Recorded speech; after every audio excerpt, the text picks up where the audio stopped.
Penceramah Yahya Waloni meninggal dunia saat mengisi khutbah sholat Jumat di Kota Makassar, Sulawesi Selatan pada Jumat 6 Juni. Saksi mata menyebut Yahya terjatuh sebelum menyampaikan doa penutup khutbah kedua. Dikatakan bahwa Yahya sudah dijadwalkan oleh panitia masjid setempat sebagai khotib sejak pekan lalu. Dan selengkapnya terkait kabar ini akan disampaikan oleh jurnalis Tribun Timur, Tamzil Tahir. Selamat sore, Tamzil. Malam di Makassar sudah malam. Baik, selamat malam Tamzil. Bagaimana dengan kronologi kejadian meninggalnya Yahya Waloni di Makassar?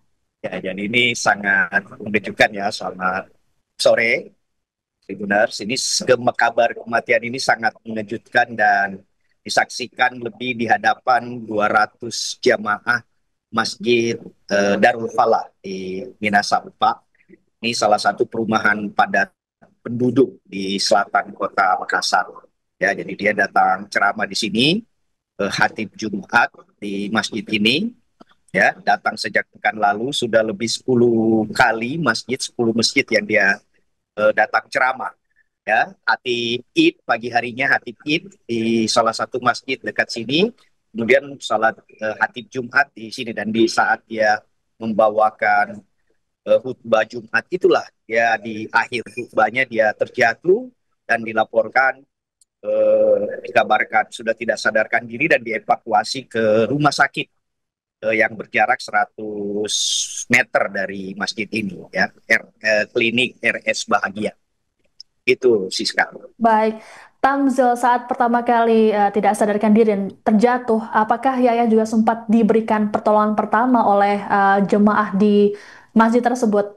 Ya, jadi kebetulan laporan tadi dari sekretaris panitia masjid di sini ya, Safran Jaya Sakti, salah seorang jamaah yang kebetulan paramedik yang berada di sini itu sempat mengumpat dadanya ya, di masjid ini ketika terjatuh di akhir khutbahnya, jatuh dibawa turun, dipompa, saat itu matanya masih sempat terbuka gitu ya, sempat terbuka dan seperti melafalkan sesuatu keterangannya, dan kemudian habis itu tidak sadarkan diri dan langsung dibawa. Jadi karena saat itu jamaah panik gitu ya, jamaah bubar gitu di akhir khutbah, akhirnya salat Jumat itu molor setengah jam dari waktunya. Di kabar setelah panitia masjid mendapatkan kabar kematian Ustadz di rumah sakit, barulah kemudian sholat Jumat dilanjutkan. Baik, lalu terkait dengan kematian dari Yahya Waloni ini, apakah sudah ada keterangan resmi terkait dengan penyebab kematiannya, Tamzil? Sejauh ini belum ada gitu ya, belum ada. Tapi tadi kita coba menghubungi wartawan lain, coba menghubungi pihak rumah sakit. Sepertinya dia diperkirakan serangan jantung sebab mukanya itu menghitam gitu dan tiba-tiba jatuh gitu ya. Jadi sebelum dia meninggal itu dia sempat datang jam 11 di sini ya, dijemput di salah satu hotel, dia datang bersama istrinya Mutmainnah gitu ya.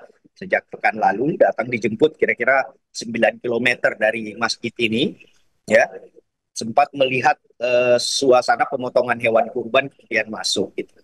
Di sehat saja. Jadi selama dia perjalanan, selama rangkaian safari Sulhijjahnya, awal Sulhijjah di Makassar ini, dia dilaporkan sehat-sehat saja gitu, eh, tidak ada tanda-tanda dia mengalami sakit, gangguan kesehatan gitu, saudara Siska.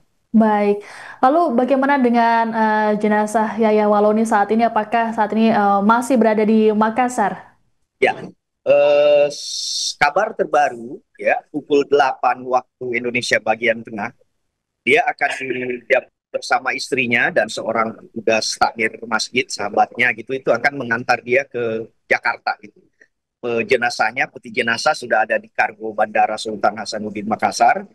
Tadi di masjid ini habis sholat asar dia sempat disolatkan gitu ya, sempat disemayamkan. Jadi kebetulan tadi wartawan kita ada di masjid ini ya, dia turun dari rumah sakit, dibawa ke sini habis Jumat sekitar pukul 14 waktu Indonesia bagian tengah, dibawa ke sini, diturunkan dan disemayamkan di masjid ini sekitar 2 jam, gitu, 3 jam lebih ya, jam 2 sampai setelah asar. Setelah asar dikabarkan tadi hampir 1.000-an jamaah sekitar sini karena kabarnya begitu cepat menyebar dari sejumlah pondok tahfiz Quran itu datang menyalati jenazah Ustaz Yahya Waloni.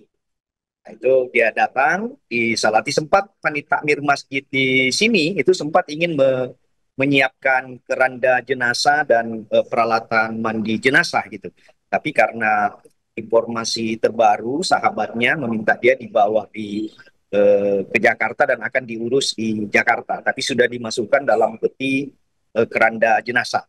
Sekarang posisinya 2 jam, 1 jam ke depan dilaporkan akan terbang dengan pesawat Lion Air ke Jakarta. Itu Siska. Baik, terima kasih laporannya jurnalis Tribun Timur Tamzil Tahir. Selamat bertugas kembali. Penyampaiannya juga sangat baik, materi yang disampaikan juga sangat baik. Nah, tiba ketika sudah masuk khutbah kedua, beliau sempat duduk, kemudian berdiri membaca doa khutbah kedua, ya. Tidak sampai mungkin 3 menit, 2 menitan lah begitu, tiba-tiba duduk lagi. Setelah khutbah kedua? Iya. Khutbah pertama lanjut? Khutbah pertama lancar ya. Khutbah kedua, beliau tidak lama pegang dadanya. Ya, mungkin sekitar 1 menit, 2 menit dia berdiri di atas, duduk lagi. Kami heran, kenapa duduk lagi? Iya. Ya, ternyata setelah duduk, kemudian beliau terjatuh. Dan apa ya, kalau orang Makassar bilang ngorok gitu kan? Iya. Nah, setelah itu beberapa jamaah mulai membantu untuk melihat kondisinya bagaimana. Iya. Ya, sempat dikasih dipompa jantungnya apa segala macam. Kebetulan juga ada jamaah yang memang dari perawat, setelah diperiksa memang sudah sempat melemah gitu. Waktu dipompa pertama sempat terbuka, matanya sempat terbuka, kemudian tutup lagi. Iya. Itu dibawa ke rumah sakit? Dibawa ke rumah sakit, tapi kondisi beliau sudah sudah sangat parah gitu. Oh. Sudah ini lagi, mukanya sudah putih beliau. Oh, jadi meninggalnya di sini atau di rumah? Saya tidak bisa pastikan, Pak. Saya tidak bisa pastikan. Cuman waktu sempat kalau kita hanya sentuh tanpa menggunakan alat, mungkin disentuh dalam keadaan panik begitu, mungkin teman bilang sudah tidak ada. Tapi yang bisa dipastikan ketika ada di rumah sakit. Mungkin pihak rumah sakit bisa di rumah sakit Bahagia. Sampaikan Bahagia. Oh, iya. Memang kami juga sempat menelpon karena ke sana, dibilang langsung bawa saja ke sini. Jadi tadi ini dari Bahagia dibawa ke sini lagi. Dibawa ke sini lagi. Rencananya dimakamkan di Jakarta, Pak. Cuman kami dari pengurus sempat sampaikan apakah memang langsung mau dibawa, sudah ada jadwalnya. Kalau memang sudah ada jadwalnya jam berapa, supaya apakah mau diselenggarakan di sini jenazahnya, mau dimandikan, dikafani, nanti tinggal diangkat ke sana. Tapi kadarullah mungkin belum didapat. Rumahnya memang di Minasau, Pak Ustaz? Enggak, Pak. Beliau ini kan dai nasional, Pak. Iya, jalan datang ke sini khusus. Tadi khatib di mana tadi? Khatib di Tamalati kalau tidak salah tadi, beliau sempat sampaikan. Oh, kalau tidak salah ya. Iya, jadi memang sepekan ini beliau ada safari dakwahnya di Makassar. Oh iya. Kemudian dalam keadaan berkhutbah, kemudian materinya juga materi tauhid, Pak. Kami merinding, Pak. Masya Allah. Kami merinding. Apa yang disampaikan? Ya, tentang kisahnya Nabi Ibrahim juga yang beliau sampaikan. Kemudian